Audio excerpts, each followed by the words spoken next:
So everyone, before lunch, there is one more keynote session left. So I request please be with us. Do not leave the premises, and post that we'll disperse for the lunch break. All right, moving forward to the next keynote. The topic is Platform Engineering Excellence, Building Scalable Platforms with the TAL Strategy. This session will be conducted by Ms. Rupali Gupta, Global Director of Platform Engineering, Dunnhumby. Let me give a small brief about ma'am. Ms. Rupali is a seasoned technology leader with over 22 years of extensive experience, known for her strategic expertise in architecting highly scalable and resilient distributed platforms and driving end-to-end digital transformations. Her deep proficiency spans distributed architecture, platform engineering, data and microservices architecture, cloud computing, domain-driven design, and modern engineering practices. With a strong focus on aligning technology solutions with business objectives, Ms. Rupali has consistently delivered outcomes that enhance customer centricity, improve cost efficiency, drive revenue growth, and accelerate time-to-time market. She brings a unique blend of technical vision and leadership and enables organizations to adopt modular, future-ready architectures capable of scaling with evolving business needs. With this, everyone, ma'am is here with us. Give a huge round of applause. Let's have energy back into the room. Thank you, thank you. Thank you, dear. And all right.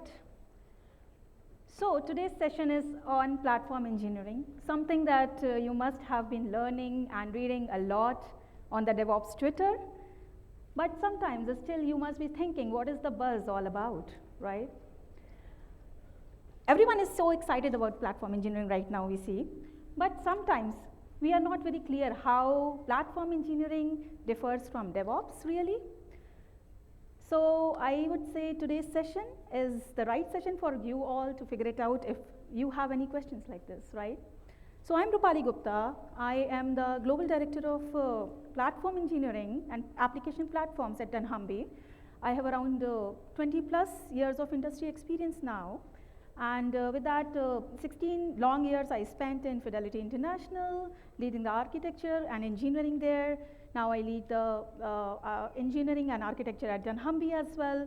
So Dunnhumby is the word giant who are new to this name. So it is the customer's data science giant. We provide customer details, data site insights to the retail giants like Walmart, Tesco, PepsiCo. They are huge customers, the retail giants, FMCG, who take the data insights from Dunnhumby to understand their customers' behaviors.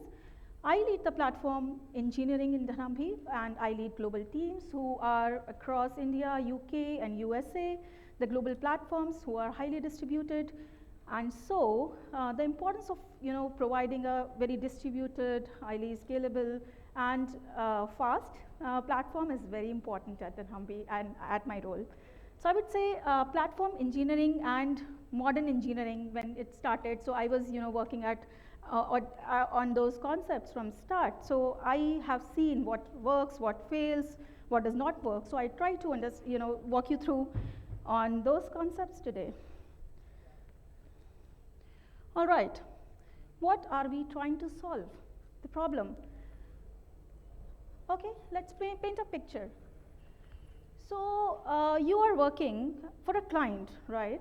And as a new customer, you would like to have, set up some services, start up some project for the customer, and begin from the beginning, right? From the start.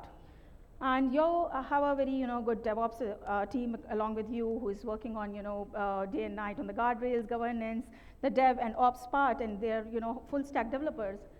So I'll begin with a very small use case. The use case starts with having your S3 buckets in the AWS account, and then distributing that data via some Lambda maybe. And then maybe you think that, okay, the use case grows up. There are guardrails, there are different services the cloud provides. Here I've not touched upon the Kubernetes, ISC, Dockerization, and this grows and grows. Your DevOps is handling it all. It is a very little, I would say, picture still. So how the DevOps technicality and complexities grows, and your DevOps find some of the services, and some of the things which are really harder to manage, and they're always busy into the operation side instead of the dev side. Most of the time it happens. It increases a lot of pressure, a lot of frustration on the DevOps also, because they are not able to give the value to the organization. They're always busy into the complex infrastructure right now.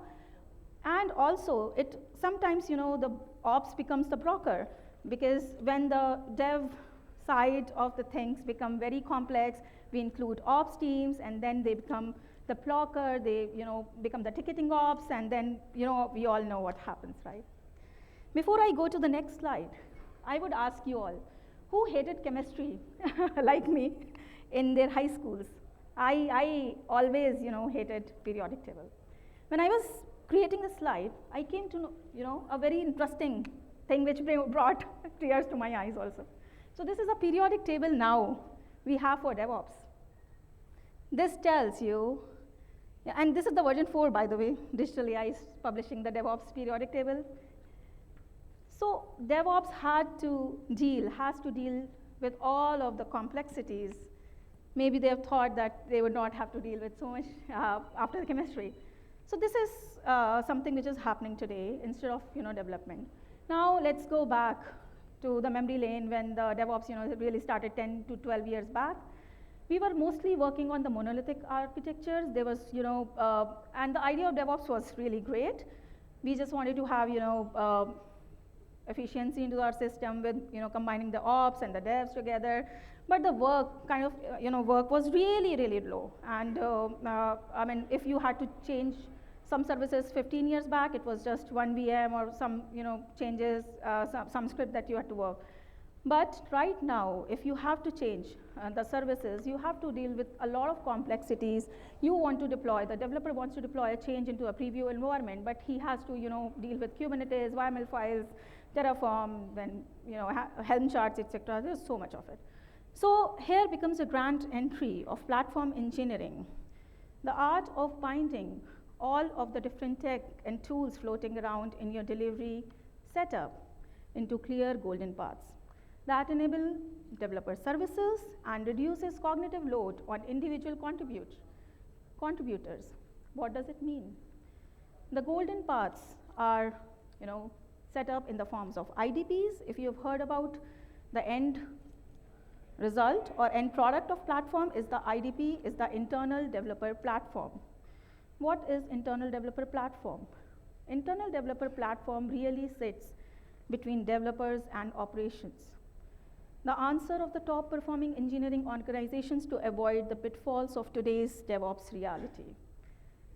You build it, you run it, you own it. The concept looks good on theory, definitely. But looking at those infrastructure complexities that I talked about, so the Spotifys and the Airbnbs of the world thought who had to place and who had to add a lot of developers, every month basis to maintain their sites. They thought to have some solution which can enable the developers and ops relationship, which was already toxic, I would say. So the IDP comes in picture, and IDP is the internal developer platforms, which how it works. So it will actually enable the developers doing the operations using this platform in a self-service manner.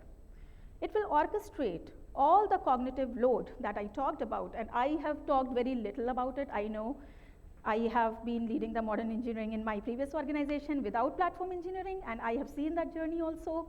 And so there's a lot actually, and unnecessary details that we have to face. So yeah, I think IDPs are the answers for these problems. These are the internal developer platforms. Now, what are those IDPs? So it is like enabling the true, you build it, you run it for developers. For operations, you have less ticketing, less taking care of the things. So you create your IDPs in different manners. So it is a logical term. So many people are, they come to us and they ask, what is the IDP? We don't get, and how do you, is Backstage an IDP or some tool an IDP? And how it is different from PaaS versus, it is a platform as a service versus platform as a product. What is the difference?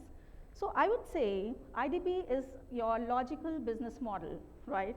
when you talk about the IDP, I would come to this side. A set of tools and technologies that a platform team binds together into the golden path to enable the golden developer self-service along the entire life cycle of the application. What does that mean? A developer has to create an application, he has to deploy the application, he has to maintain the application after that to production. Your IDP should come and play at every single cycle of that. So you can have your IDPs as a logical business model, as self-service for your developers, which will provide them, starting from the developer experience to your observability on production, whatever happens after your code goes live. So there's no one IDP fits all size. Definitely for large organizations, the IDPs would be different. If there is a large giant in US, he would have different IDP than its counterpart, a startup in Berlin maybe. But if I talk from my experience into platform engineering, we can create the IDPs in logical model in these 5 planes. So what are these planes? Developer control plane. So this starts from the very beginning. So you create your self-services, your backstage, your developer portals, your service catalogs, anything which can provide a UI or API or CLI to the developer to just a single click and get it done, everything. Integration delivery plane, which enables your CI/CD, your integration into the actual. So when the UI happens, when your UI integrates something into CI/CD, it should create something into those resources, into the cloud resources automatically. Resource plane is all about the resources management in cloud. Security plane talks about how you manage the security as in horizontal in your company from the platform engineering side. It should be very siloed. A part of the all the concerns should be handled by one team, I would say, so that we can govern it better. Observability pane, very, very important. We talked about observability, AI observability a lot today also. So I think, yeah, how we create single click observability with the cookie cutters. So how we do it at Dunnhumby, we have our cookie cutters, which create your application, which enables all the NFRs, what you need from observability, from security into that application. And at the same time, from the first day of your joining, you should be able to take your code to live. So I think that is the purpose of having those IDPs. So I think, yeah, you need to start, how we build the IDP is the question. People also ask, what is the first way? Because we are just moving to IDP platform engineering. So start with your CI/CD pipelines as standardization, I would say, and then follow everything as IAC. I think that should be your first point of things of self-servicing in your organization. To ensure consistency in your configs, you need to have it centralized, definitely. So in practice, this looks like this. Development teams use engineering platform, which are built by platform engineering teams. These orchestrate complex infrastructure. They provide self-service developer portals, developer tools, security, reusable components, and golden paths.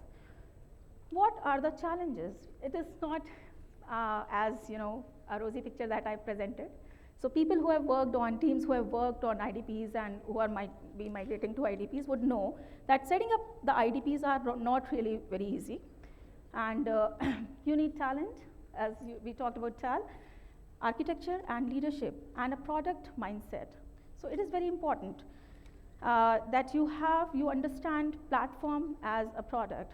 Teams who build IDPs have to compete with their cloud providers, their PaaS providers. They have their developers who they need to really take care of as customers, and they should love your systems while making your system secure and reliable. They have to build everything from scratch sometimes. They try to compete against offerings from AWS, GCP, maybe Azure. There are a lot of misconceptions policies, the loudest voice policies. There are a lot of difficulties, and I have seen a lot in my experience in platform engineering that the young platform engineering teams try to rebuild everything, reinvent the wheel from the scratch all the time, instead of using the open source or the what is available commercially. So build it syndrome, really, it is real, and it becomes very expensive sometimes, because especially for the large things, when teams are very excited and they start building everything from scratch, I think that becomes an issue, and for the platform engineering. And then there are cultural issues also which arise as a challenge. How do you get stakeholders buy-in from top management, and also nail developers adoption? How do you secure the resources to build platform, and while also making sure it is used by developers, it is not adopted or ignored, and they give the feedbacks and feature that and workouts that is working out.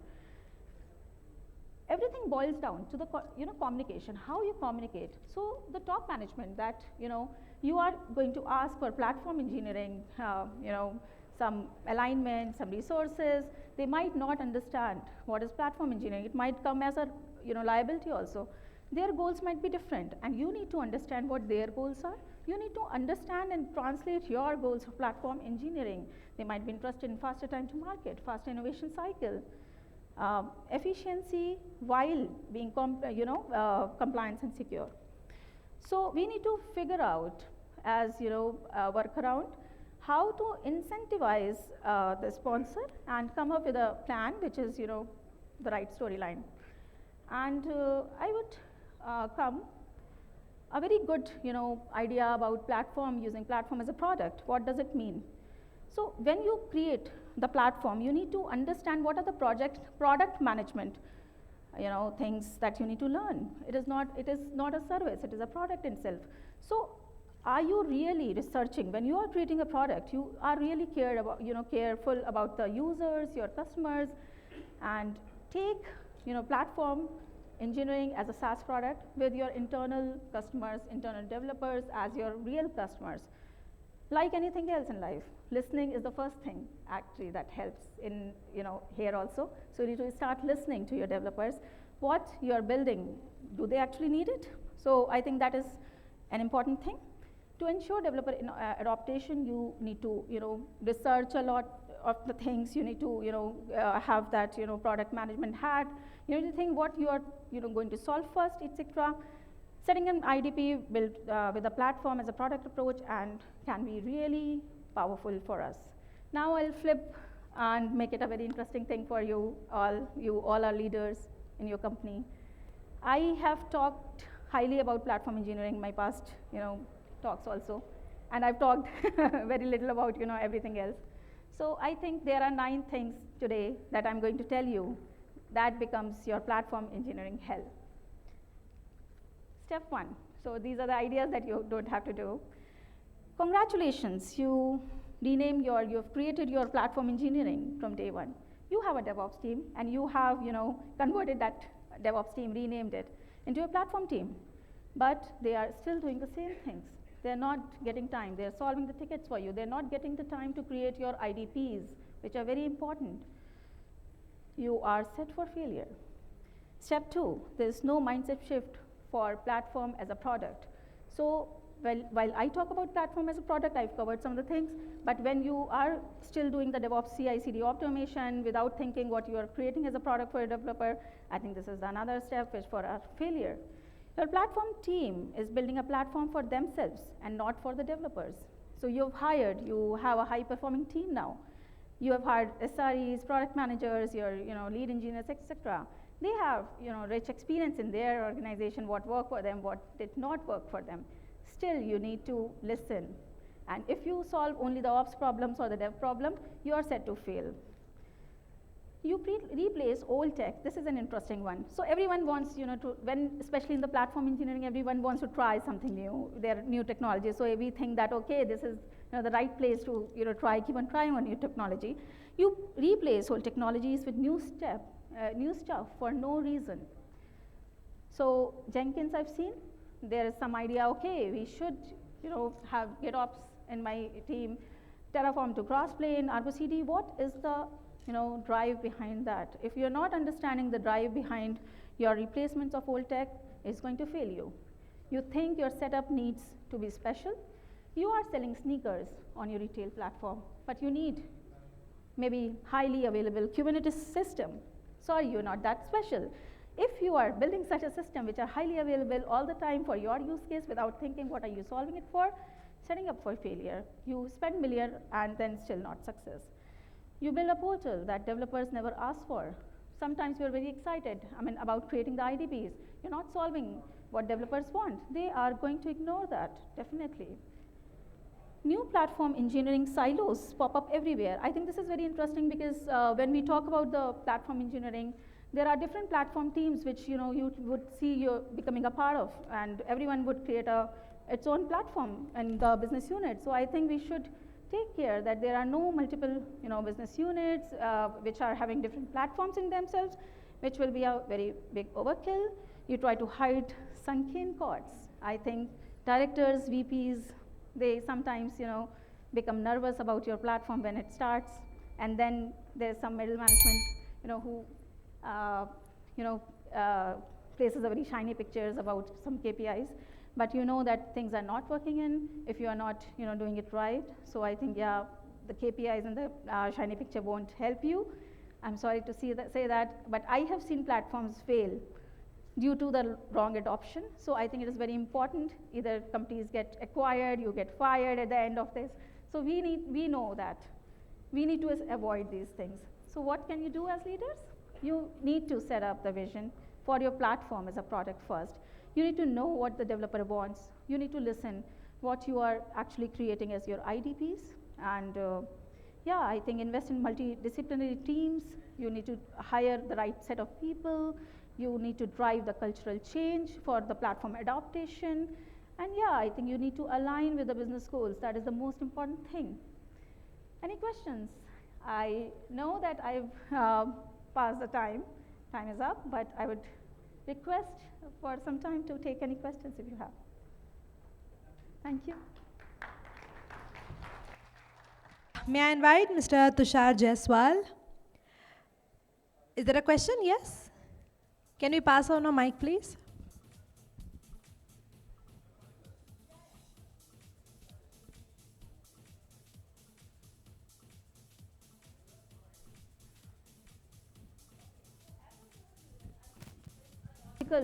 Hello. So there's no software that I would suggest for IDP. That's a logical thing that you build. So for IDP, like if you are creating the developer self-service, you need to think from if you have the service catalog available. We are using Backstage and but that might not be the one solution at all. So you need to, and we use Backstage for the whole life cycle management of application, from the creation of applications to the whole life cycle. So we have realized that Backstage has become, I'm not here to sponsor or something yet, but I think there are some good softwares that you need to realize as per your developers. Yeah.